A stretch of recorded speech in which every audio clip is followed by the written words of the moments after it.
à tous, je suis très heureux de vous retrouver. Voici l'essentiel de l'actualité de ce matin.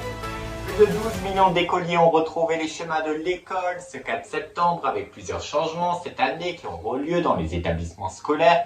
Comme l'interdiction du port de l'abaya et du kiami, les élèves de 6e auront par semaine 1 heure obligatoire de devoirs faits pour les aider à leur avancer dans leur travail scolaire. Autre nouveauté, la rémunération des périodes de stage. Pour tous les lycées en milieu professionnel, cette allocation fournie par l'État s'élèvera entre 50 à 100 euros par semaine. Dans l'actualité également, la puff, cette cigarette électronique jetable populaire auprès des jeunes, sera-t-elle bientôt interdite en France ? C'est en tout cas ce que souhaite le gouvernement et la première ministre qui a annoncé que cette mesure fera partie du nouveau plan national de la lutte contre le tabagisme qui sera proposé prochainement. À l'étranger, à présent en Ukraine, après s'être entretenu au téléphone avec Emmanuel Macron ce week-end, le président ukrainien Volodymyr Zelensky a annoncé qu'il demanderait cette semaine au Parlement de Kiev le changement de son ministre de la Défense actuel, Oleksiy Reznikov, qui devrait être remplacé par Rustem Umerov, actuel directeur des fonds de la propriété de l'État ukrainien. Retour en France avec cette nouvelle vague de chaleur durable qui traverse à nouveau le pays après une baisse massive des températures ces derniers jours. Cet après-midi, il a fait 34 degrés en Charente-Maritime, 35 en Gironde et 36 degrés en Dordogne.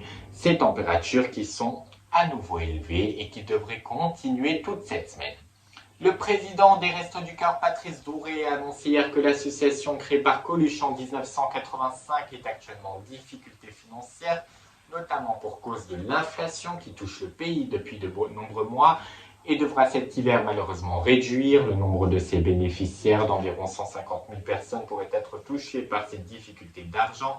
À la suite de ceci, la ministre des Solidarités, Aurore Berger, a annoncé que le gouvernement va fournir 15 millions d'euros d'aide supplémentaires dans les prochains jours. La famille de l'homme d'affaires Bernard Arnault a elle aussi annoncé qu'une aide de 10 millions d'euros sera donnée à l'association.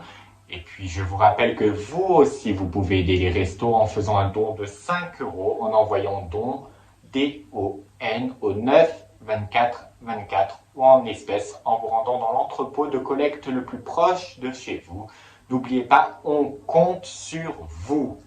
À Lille, la grande braderie annuelle a fait son grand retour cette année.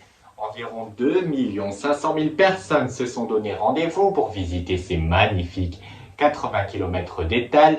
Plus de 500 tonnes de moules ont été dégustées, a annoncé la ville de Lille.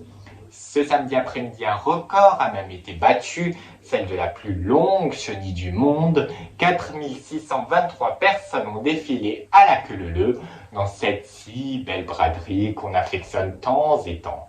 Et c'est ainsi que se termine ce journal. Je vous souhaite une excellente soirée et à demain sur